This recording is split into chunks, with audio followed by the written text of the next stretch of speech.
नाजरीन की खिदमत में स्टॉकहोम स्वीडन से आरिफ कसाना का सलाम पहुँचे। स्वीडन की जो हुक्मरान जमात है मॉडरेट पार्टी, जिसके सरबरा उल्फ क्रिस्टसन इस वक्त वज़ीर आज़म है और हुकूमत की जिन्होंने बागडोर संभाली हुई है, ये बागडोर उन्होंने जो यहाँ की जमात है एंटी इमिग्रेंट पार्टी SD, उसकी हमायत से संभाली है और उसकी हमायत के बाद ही वो वज़ीर आज़म बने हैं और उनकी हुकूमत चल रही है। लेकिन इसकी उनको भारी कीमत भी अदा करना पड़ रही है। एक तरफ तो ठीक है कि वो इक़्तिदार में आ गए हैं, वो वज़ीर आज़म हैं, उनका बड़ा ख्वाब था वज़ीर आज़म बनने का। माजी में 2-3 दफ़ा वो नामज़द हुए लेकिन वो एतमाद का वोट हासिल ना कर सके। बिलाखिर इक़्तिदार का हुमा जो है उनके सर पे बैठा और वो 1 साल से यहाँ पे वज़ीर आज़म के तौर पे काम कर रहे हैं। अभी 3 साल उनके रह गए हैं, लेकिन उन्होंने जो SD से हमायत हासिल की है उसका खमियाजा उनकी पार्टी को भुगतना पड़ रहा है और इक़्तिदार में रहते हुए उनकी पार्टी की मकबूलियत जो है वो कम होती जा रही है। और इस वक्त जो उनकी जो जमात है वो 19% से नीचे आके 16% पे जो है उसकी मकबूलियत हो गई है।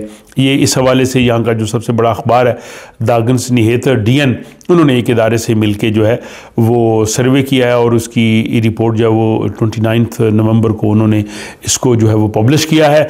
इसमें उन्होंने तकरीबन 1662 लोग जो थे उनसे राय ली है। ये रिपोर्ट 13 से 26 नवंबर तक के अरसे में लोगों से जो है वो राय ली गई है। इस इख्तितामी हफ्ता पे जो SD के सरबरा उन्होंने जो अपनी स्पीच की थी वेस्टरोस में, उसके हवाले से जो ओपिनियन पोल है वो तो ज़ाहिर आइंदा आने वाले दिनों में आएगा। लेकिन अब तक यानी 26 नवंबर तक की जो स्वीडिश आवाम की जो राय थी उसके मुताबिक मॉडरेट पार्टी जो है वो 16% पे खड़ी है। SD जो थी वो 21% पे है, ना उसकी जो है वो हमायत कम हुई है ना वो ज़्यादा हुई है। अब अभी जो सिलसिला चल रहा है इसके बाद हम देखेंगे कि अगले महीने जाके क्या सूरत हाल आती है। लेकिन जो 3 जमातें हैं, क्रिश्चियन डेमोक्रेट, लिबरल पार्टी और सेंटर पार्टी, ये जो है वो ख़तरे की जो है वो घंटी इनके लिए बज चुकी है। क्रिश्चियन डेमोक्रेट और लिबरल पार्टी दोनों हुकूमत की इत्तेहादी जमातें हैं और दोनों जो है वो 4% के मार्जिन के करीब करीब है, बल्कि उससे थोड़ा कम है। और 4% से अगर कम हमायत हो और इंतखाबात हों तो जमात जो है वो पार्लियामेंट तक रसाई हासिल नहीं कर सकती, पार्लियामेंट में नहीं जाती। अब इसमें जो क्रिश्चियन डेमोक्रेट पार्टी है इसके तकरीबन 4% के करीब करीब वोट हैं और लिबरल के जो है वो तकरीबन 3% बनते हैं। अगर ये इक़्तिदार में जो तीनों जमातें हैं प्लस SD, अगर इनको मिला भी लिया जाए तो टोटल जो लोग इस वक्त स्वीडन के अवाम हुकूमती जमातों के साथ जिनका एतमाद है वो 44% है, 44%, यानी 50% से कम हमायत हुकूमत को हासिल है।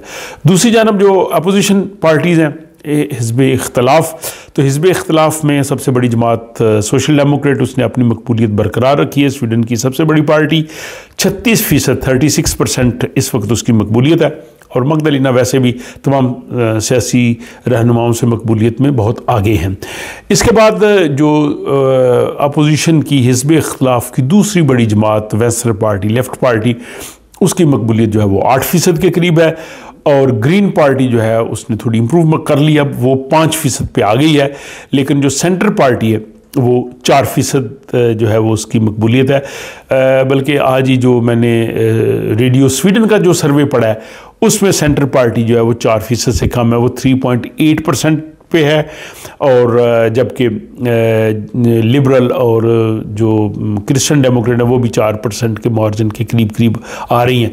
अब सेंटर पार्टी की मकबूलियत की कमी की वजह अक्सर जो कह रहे हैं उनके जो नए लीडर हैं मुहर्रम देमिरोक, वो हैं वो गैर मारूफ हैं, गैर मकबूल हैं। अगरचे स्वीडन में नज़रियात की सियासत है और लोग पार्टी को वोट उनकी आइडियालॉजी पे देते हैं, लेकिन लीडरशिप का बहुत बड़ा रोल है। लीडरशिप का यहाँ भी रोल है। अगर कोई लीडर जो है वो बड़ा मकबूल है, उसकी बात लोग सुनते हैं तो पार्टी की मकबूलियत ऊपर जो है वो चली जाती है।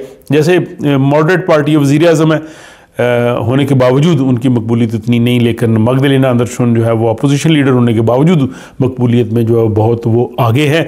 अब अगर जैसे मैंने कहा कि अपोजिशन को इस वक्त जो है वो हुकूमत से ज़्यादा सपोर्ट हासिल है। अपोजिशन तकरीबन 53% पे खड़ी है तो लुबे लुबाब ये था कि मॉडरेट पार्टी को, हुकूमत को एसडी की सपोर्ट हासिल करना जो है वो महंगा पड़ रहा है, और एसडी अपने आप को विन विन पोजीशन में समझ रही है कि वो अपने सारे काम भी करवा रही है, अपने वोटरों को मुतमिन भी करेगी कि देखें हुकूमत में ना रहते हुए सब हम काम करवा लें, यानी हुकूमत की जो खामियाँ है उसे वो हाथ उठा लेंगे, जी हम तो हुकूमत में शामिल ही नहीं थे, और जो कुछ अचीव किया वो कहेंगी जी हमारी वजह से हुआ है। तो वो अपने तौर पे बेहतर सियासत करने की कोशिश कर रहे हैं, लेकिन दूसरी तरफ जो है अपोजिशन जमातों की मकबूलियत में भी इजाफा होता जा रहा है। तो ये थी जनाब यहाँ का सियासी मंजरनामा। उम्मीद है कि आपको ये अच्छा लगा होगा। अपनी राय का इजहार कमेंट्स की सूरत में कर सकते हैं, और फिर मिलते हैं हम किसी और अगले व्लॉग में।